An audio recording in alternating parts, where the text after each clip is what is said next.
I would love to have a real conversation with you about the issues. You've noted you think Republicans are afraid to debate you or talk to you or discuss the issues with you. Not only am I eager to discuss the issues with you, I'm willing to offer $10,000 to your campaign today. Just like catcalling, I don't owe a response to unsolicited requests from men with bad intentions. And also like catcalling, for some reason, they feel entitled to one. Wait, did you catch that? Did she really just compare a polite invitation for a political debate to being sexually harassed on the street? You have got to be kidding me. What is going on, guys? Welcome back. Today, we are reacting to Ben Shapiro absolutely dismantling Alexandria Ocasio-Cortez after she tried to wiggle out of a debate. And honestly, her excuse exposes everything that is wrong with the modern left and the squad. You do not want to miss this takedown. Let's watch. Wow. All right. First, the challenge, and then the rejection. Conservative commentator Ben Shapiro calling for a debate with Democratic Socialist Alexandria Ocasio-Cortez. He wants to debate her. He wants to debate her on the issues. The New York congressional candidate taking issue with Ben Shapiro, tweeting out, just like catcalling, I don't owe a response to unsolicited requests from men with bad intentions. And also like catcalling, for some reason, they feel entitled to one. Whoa, all right. We called Ocasio-Cortez and we asked her to come on the show. She has yet to respond. But you know who did respond? None other than Ben Shapiro for his first interview since that tweet. Ben, it's good to see you. Good to see you. Making First of all, I just here, want to know quickly. She's making news with you here. Go ahead. Quick comment. First of all, how dare you catcall Alexandria Ocasio-Cortez by inviting her on your show? I mean, how dare you? That's sexism in action right there. Yeah, apparently. You know, what do you think of that, though? I mean, to use that term, which, you know, that's just to remind everyone, a woman's walking down the street and someone, you know, whistles or something, that's catcalling. How is what you did, asking her to have an intellectual debate on the actual issues, how is that in any way relevant or similar to a catcall? Catcalling must be very weird in Queens. I don't know if they're like construction workers standing on street corners and shouting to women, hey, baby, want to have an hour-long public conversation about trade policy and the vagaries of Viennese economics versus neo-Marxist economics? It gets strange in her district, apparently. But again, this is so many folks on the left jumping to a sort of intersectional defense in which anybody who requests a discussion or a debate must be evil by their very nature, right? I'm a man, therefore I am catcalling her, even though as an Orthodox Jew, I have never catcalled a woman in my entire life. It's catcalling because I guess if I suggest that I want to have a conversation, I'm demanding a response. Well, every request is a request. All she had to say here was, nah, that would have been fine. I mean, she's got that prerogative, but she goes around talking about how... Though? I mean, that's part of our platform, absolutely. Right? Everybody's a victim, and you know, we need to take as much money as we can from everybody else to redistribute it. That's what socialism is about. So is she just playing that victim card? No question. And the fact that she feels the necessity to go to this particular card, right, to play the I'm a female and therefore I'm being victimized, this is like catcalling. The fact she goes there instead of just saying, you know what, I'm not interested in debate, the reason she didn't say the latter is because she didn't want to look like she was afraid. And she's been going around on the Internet suggesting that people like Ali Stuckey are afraid of her when they make satire about her, or that people on the right are deeply afraid of her perspective. And then the minute that somebody says, you know what, I'm willing to have a discussion or a debate with you, and not only that, just to make it worth your time, I'll give money to charity or your campaign, then it's all of a sudden catcalling if you suggest such a thing. It's pretty amazing. Well, you know, I first saw that, and it didn't even make sense to me because of the use of the word catcall and the fact that you actually were asking her to have a civil conversation and a real debate. But she's not going to do it. Why do you think she's not going to do it, Ben? Well, I mean, I don't think there's a lot of upside for her, to be frank. I mean, if she were to get into a discussion with somebody who asks her tough questions, I don't think she has the information or the philosophy at her disposal to actually answer those questions well. And she knows that, which is why her best move here would have been either to just ignore or to say no, and then everybody would have moved on with their life. But instead, it turned into her invoking victim status, which, you know, rallies the base. There's no question folks in the media are very excited about this. If you look at the leftist response to her tweet, it's Ocasio-Cortez responds the way every Democrat should respond to anybody on the right who wants to have a discussion.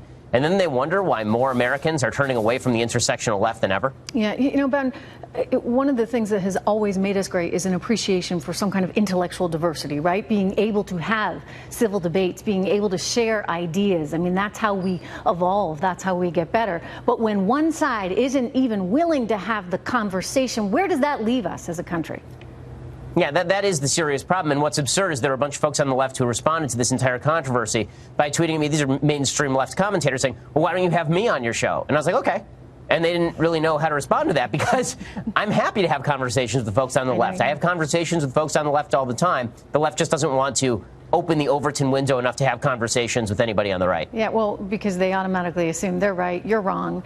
And they don't want to be proven otherwise with any kind of factual knowledge. I mean, look, you know, I think if you go out and you ask anyone, and you know this better than Americans believe in opportunity, right, and prosperity. It's just in our DNA. It's part of what this country was founded on. But you go around the world, and whether you're talking about Venezuela, or you're talking about Cuba, you're even talking about Denmark, where they charge well over 50% in taxes at the federal rate. So everybody's working for the government, where you pay 180% tax on a car, which is more than the cost of a car. Or, you know, you go to college and get a stipend. They plan on 5 years, but everybody's taking 6+ years because you're being paid to go to a free college. It shows you, when you look at their debt levels, even in Denmark, it just doesn't work, does it? Well, I mean, this is the serious problem with a lot of socialist philosophy, is that they're constantly shifting the goalposts. You know, is it that their education system is good, or their healthcare system is good? Or is it that all of these systems are built atop a capitalist edifice that made these countries prosperous in the first place? And these are the conversations that actually should be had. Yeah. But Alexandria Ocasio-Cortez is not interested in having them, obviously. Hey, by the way, let me ask you about the harassment of conservative commentators. Charlie Kirk, Candace Owens, what did you think about that one? Well, I mean, obviously, that was insane. And I told Charlie I feel lucky that I eat in kosher restaurants where most of the people who are around me are members of my community, because I'd like to be able to get through a meal in peace. Apparently, Charlie and Candace cannot. Well, you know, Ben, I'll tell you one thing.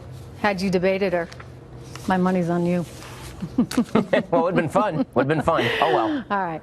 Thank you so much. It's good to see you. Thank you for being here. You too. First. They want the influence. But the second you ask them to defend their socialism, they hide. AOC knows for a fact that Ben Shapiro would destroy her in a debate. We all know it. She is great at clapping back on Twitter and making viral sound bites. But when you strip away the teleprompter at the cheering fans, she doesn't have the depth. She doesn't understand the economics. Did you hear Ben break down the difference between the Venezuelan economy and the Danish economy? That is the kind of detail AOC cannot handle. She knows that if she stepped on that stage, she would be exposed as a fraud who doesn't know what she's talking about. So instead of just saying, "No thanks, I'm busy," she has to make him the villain. She has to frame a challenge of ideas as bad intentions. It is weak. If you believe in your policies, if you believe socialism is the answer, then stand up and defend it. Don't run away and hide behind a victim card like she does every other Tuesday. This is why people are turning on the intersectional left. We are tired of being told that asking a question is harassment. We are tired of politicians who want power but are too scared to handle the heat. Ben is 100% right here. She wasn't catcalled led. She was challenged and she folded. Okay, we have to talk about this because this is peak delusion. Ben Shapiro offers her $10,000 for her campaign. He offers a platform to discuss economics, trade, and the future of this country. And her response is to call it catcalling. Ben's comeback was absolute gold. Catcalling must be weird in Queens. Seriously, imagine a construction worker shouting, "Hey baby, you want to debate the nuances of Austrian economic theory?" It is laughable. It is insulting to women who actually deal with real harassment to compare that to a professional debate offer. But let's be real for a second. We know exactly why she did this. This is the standard operating procedure for the squad. This is their entire playbook, and AOC is the queen of it. Every single time AOC gets challenged on her policy, every time she gets asked a question she can't answer, she immediately plays the victim. It is her go-to move. She claims she's being targeted or harassed or catcalled led just because someone wants to debate her ideas. She uses her identity as a shield to deflect from the fact that her ideas are terrible. It is cowardly. It is dishonest. And frankly, I am sick of it. This is exactly what the squad does. They want the power.